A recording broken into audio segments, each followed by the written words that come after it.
الله وملائكته يصلون على النبي يا أيها الذين آمنوا صلوا عليه وسلموا تسليما.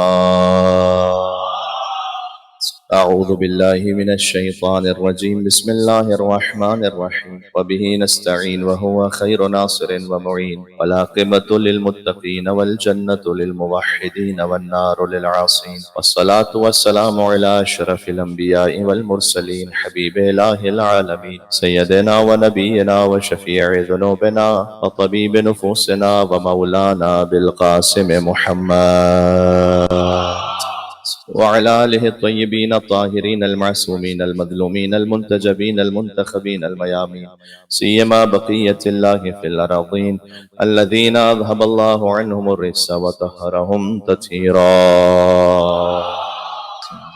رحمة الله على محبيهم واللعنة الدائمة على أعدائهم أجمعين. آج چونکہ مولا حسن علیہ السلام کی اولاد طاہرہ کا ذکر ہے مصائب میں، لہذا امام حسن علیہ السلام سے توسل اختیار کرتے ہیں.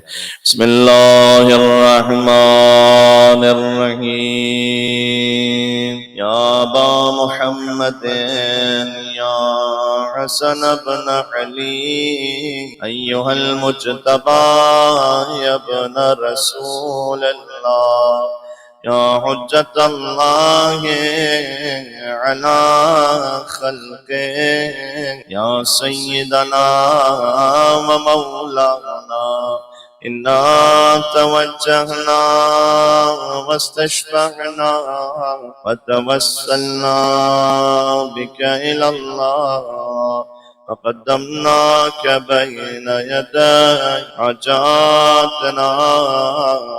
نام امام حسن پر یا وجیہا عند اللہ اشفع لنا عند اللہ یا وجیہا اشفع لنا. ایک مرتبہ اور یا وجیہا عند اللہ اشفع لنا عند اللہ محمد اللہم. اما بعد فقد قال اللہ الحکیم. بسم اللہ الرحمن الرحیم. قل ما اسألكم علیہ من اجر الا ان شاء ان يتخذ الى ربه سبیلا. نعرہ صلوات. اللہم صل. ایک زحمت فرمائیے گا بلند تر صلوات ایک اور بھی. امام معصوم کا فرمان ذیشان ہے کہ جب خدا کسی کے ساتھ خیر کا ارادہ کرتا ہے تو اس کے قلب میں محبت حسین کو ودیعت فرماتا ہے. اللہ تعالیٰ نے جو ہمارا جسم خلق کیا ہے اس میں قلب کی خاص حیثیت ہے، اور یہ اللہ عز و جل یا تو حدیث قدسی ہے یا امام معصوم کا فرمان ہے کہ قلب المؤمن حرم اللہ. مومن کا جو قلب ہے وہ عام حیثیت نہیں رکھتا، مومن کا قلب اللہ کا حرم ہے. امام معصوم کا حرم ہوتا ہے نا، یہاں جہاں امام معصوم ہے، اس طرح سے مومن کا قلب وہ اللہ کا حرم ہے. تو اللہ سبحانہ وتعالیٰ نے پورے جسم میں جس مقام کو اپنے لیے منتخب فرمایا ہے وہ قلب ہے، اور اللہ جس کے ساتھ خیر کا ارادہ کرتا ہے اس قلب میں حسین کی محبت کو رکھتا ہے. اور آگے فرمائے وحب زیارت، فقط حسین علیہ السلام کی محبت کو نہیں بلکہ ان کی زیارت کی محبت کو بھی دل میں ڈال دیتا ہے. تو اگر یہ بڑی بلیغ تعبیر ہے، بہت سے مومنین ہوتے ہیں جو کہتے ہیں کہ مولانا صاحب ہم کوشش تو کر رہے ہیں لیکن اسباب اتنے نہیں ہیں کہ ہم زیارت پر جا سکیں. تو اگر کوئی زیارت پر نہ بھی جا سکے لیکن اس کے دل میں محبت ہے زیارت کی، تو خود بخود اللہ سبحانہ وتعالیٰ نے اس کے ساتھ خیر کا ارادہ کیا ہوا ہے. یہاں یہ نہیں فرمایا کہ اللہ اس کو زیارت پر یقیناً پہنچا بھی دے گا، ہو سکتا ہے جا سکے ہو سکتا ہے نہ جا سکے، لیکن اگر کم از کم زیارت کی محبت ہے تو اللہ سبحانہ وتعالیٰ نے اس کے ساتھ خیر کا ارادہ کیا ہے. یہ خود اپنے آپ میں ایک چیک کرنے کا معیار و پیمانہ ہے کہ اللہ سبحانہ وتعالیٰ نے اگر امام حسین کی محبت رکھی، جو یقین رکھی آپ محبت امام حسین میں تشریف فرمائے، اور ان کی زیارت کی محبت رکھی، اللہ عز و جل نے خیر کا ارادہ کیا. ایک مل کے صلوات بھیجے گا نام امام حسین علیہ السلام پر.